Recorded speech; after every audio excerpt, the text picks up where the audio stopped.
welcome Academy Award-winning actress, Jennifer Lawrence.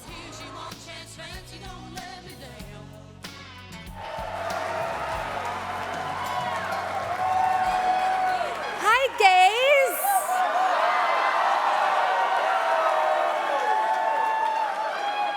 I love seeing so many humans who can top their field while still being power bottoms. Not to mention what it feels like to be in a room with this many men and not need mace. I love the gay community. In fact, I was in love with a homosexual. It was my first love. I tried to convert him for years, but now I know conversion therapy doesn't work. Did you hear me, Mike Pence? I said conversion therapy isn't real. Even though I know you think it worked on you. You know he's in New York tonight. I know. He's receiving a Kids' Choice Award for weirdest dick. I didn't write that one.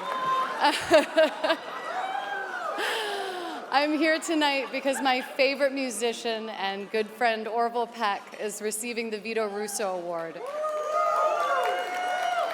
which is given to an artist who has made a significant difference in accelerating LGBTQ acceptance. Orville is the definition of a trailblazer. He's a self-taught musician whose lyrical power and unbelievable voice are all packed into one smoking hot body. Orville's capacity to be his own creative director reminds me of, dare I say, Beyonce.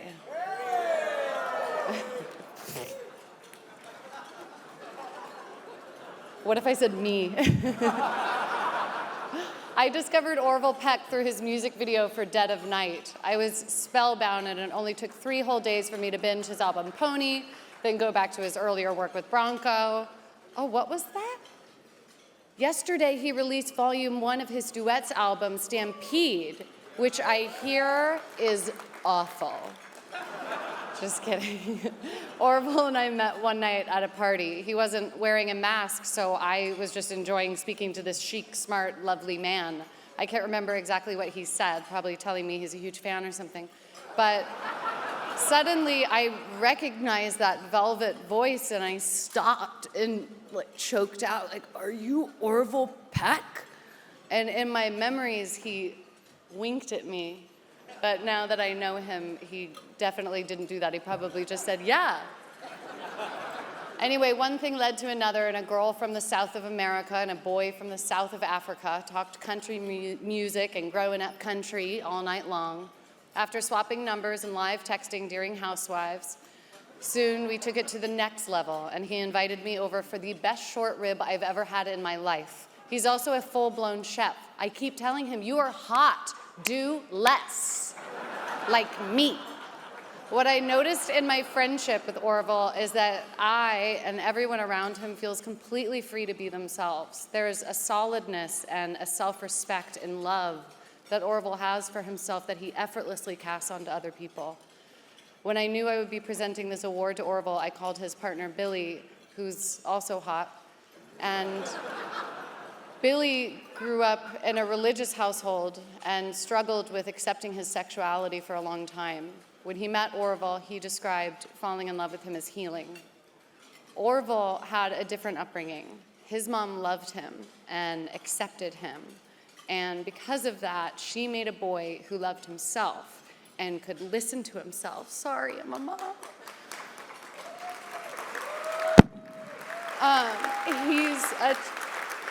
He's a transmitter of love and goodness in the world and is the amazing human we know and love today. Orville, you are a pioneer in music and fashion.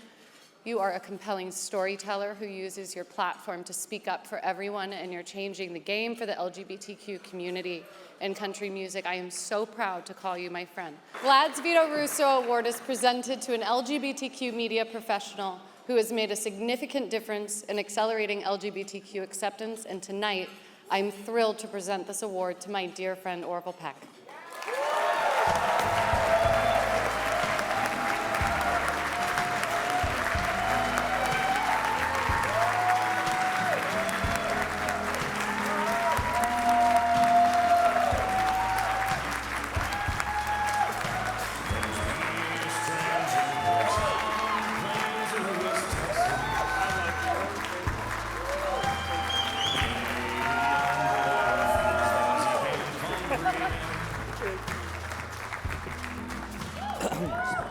Thank you so much.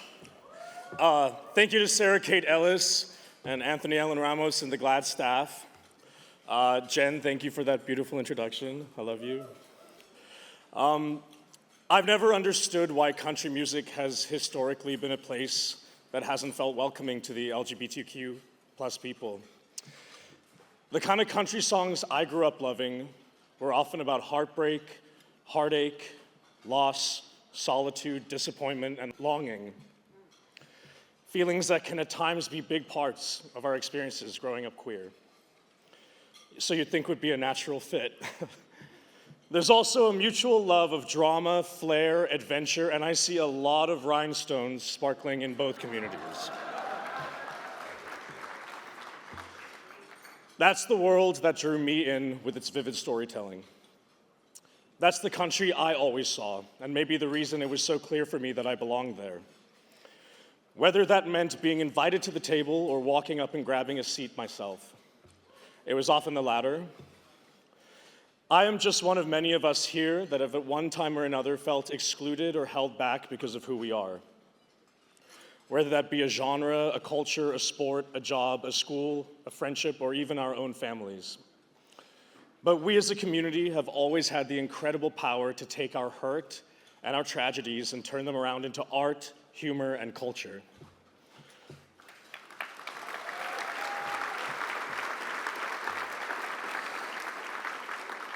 For those of us in this room with a platform, that is not just our ability, it is also our responsibility. To be strong enough to provide the incredibly important task of visibility. To allow some kid in a small town who loves country music to see themselves in me, or Mickey Guyton, or TJ Osborne. A responsibility to protect and encourage them into a world where they believe that they do belong at any seat at any table.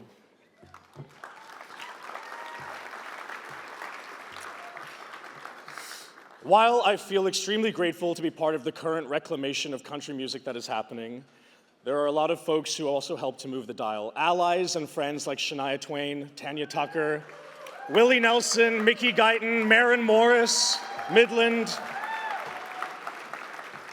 I am so proud to work with GLAAD in making country music more diverse and the world at large more diverse and more of an understanding and loving place. In closing, I would also like to thank my beautiful, encouraging family, friends, and my incredible partner, Billy. Thank you for encouraging me to be myself, which is a skill that I hope I can pass on to others. Thank you again.